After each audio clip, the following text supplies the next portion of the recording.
प्रखंड ठाकुर गंगटी क्षेत्र के रेशम नगर भगैया में आयोजित भव्य कलश यात्रा के दौरान टीटीएन 24 संवाददाता राजकुमार किशोर ने मौके पर पहुंचकर पूरी ग्राउंड रिपोर्टिंग की।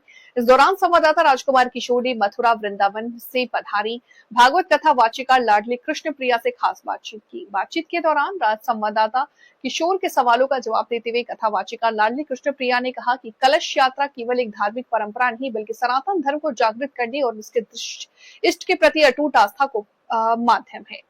वहीं विश्वास और भक्ति को जागृत करता है। यह यात्रा समाज को एकजुट करने और संस्कृति से जोड़ने का एक सशक्त माध्यम बनती है। इस दौरान संवाददाता राजकुमार किशोर ने पूरे आयोजन का जायजा लेते हुए श्रद्धालुओं की भावनाओं और आस्था को अपने कैमरे के माध्यम से दर्शकों तक पहुंचाया।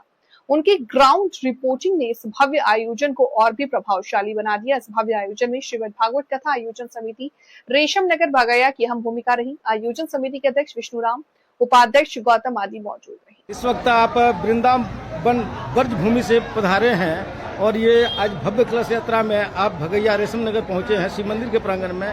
इसको लेके आप क्या कहेंगे? बहुत ही दिव्य और भव्य कलश यात्रा का आयोजन यहाँ रेशम नगर भगैया के लोगों ने किया है और करने की गहराइयों से आभार है। और बहुत ही सुंदर यह यज्ञ आचार्य विद्यासागर मिश्र जी के तत्वाधान में होने जा रहा है। तो मैं तो यही कहूँगी कि यहाँ के लोग बहुत ही धार्मिक हैं और अच्छा है, सनातन धर्म को आगे बढ़ा रहे हैं, कहीं ना कहीं धर्म को समझते हैं, क्योंकि आज के जो युवा हैं वही सबसे ज़्यादा पीछे हो रहे हैं धर्म के नाम पर। लेकिन मैंने देखा कि रेशम नगर भगैया के जो युवा हैं वो सनातन धर्म के लिए अधिक से अधिक संख्या में पधारे हैं, तो कहीं ना कहीं जागृत भी हैं और ये हिंदू धर्म के लिए बहुत अच्छी बात है। आज जितनी भी भागवत कथा होती है, चाहे राम कथा होती है, और ये कलश यात्रा का जो भव्य कलश यात्रा निकाली जाती है, उसको लेके आप क्या कहेंगे? कहीं ना कहीं ये इस बात का प्रतीक है कि हिंदू कितने एकत्रित हैं और हमें कभी अलग किया ही नहीं गया था और ना ही हम कभी अलग थे। ये हमारी एकता का प्रतीक है कि देखिए हम अपने धर्म के लिए, अपने इष्ट के लिए, अपने आराध्य के लिए और अपने समाज के लिए कितने ज़्यादा समर्पित हैं। ये हमारे लिए कहीं ना कहीं बहुत ज़्यादा सौभाग्य और गर्व का विषय है। इसलिए कि भव्य कलश यात्रा निकाली जाती है पूरे सनातन को जगाने के लिए। बिल्कुल, पहली बात तो सनातन धर्म पहले से ही जागृत है। आप इतिहास उठाकर देखिए तो सनातन से बड़ा कोई धर्म आपको मिलेगा नहीं।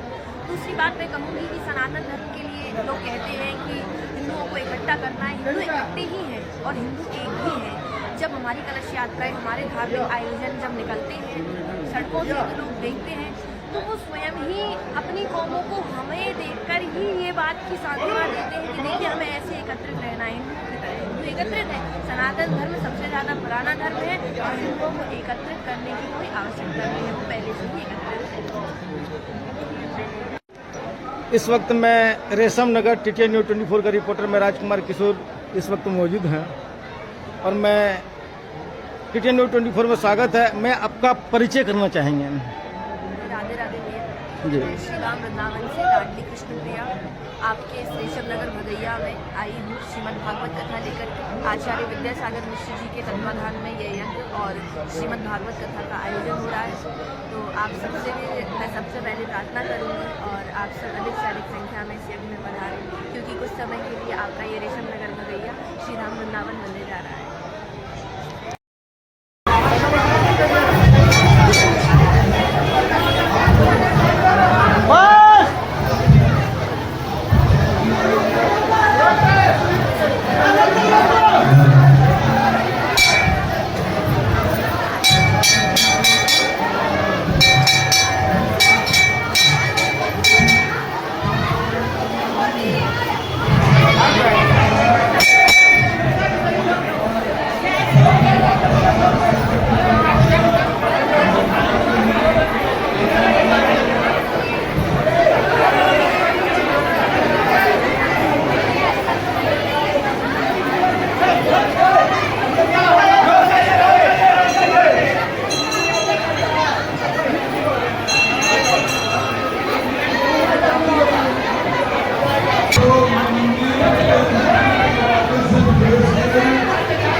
के पावन प्रांगण पर ये ऐतिहासिक यात्रा निकाली गई। एक बार पूरी माताओं के लिए जोरदार तालियां बजाएं आप सभी लोग।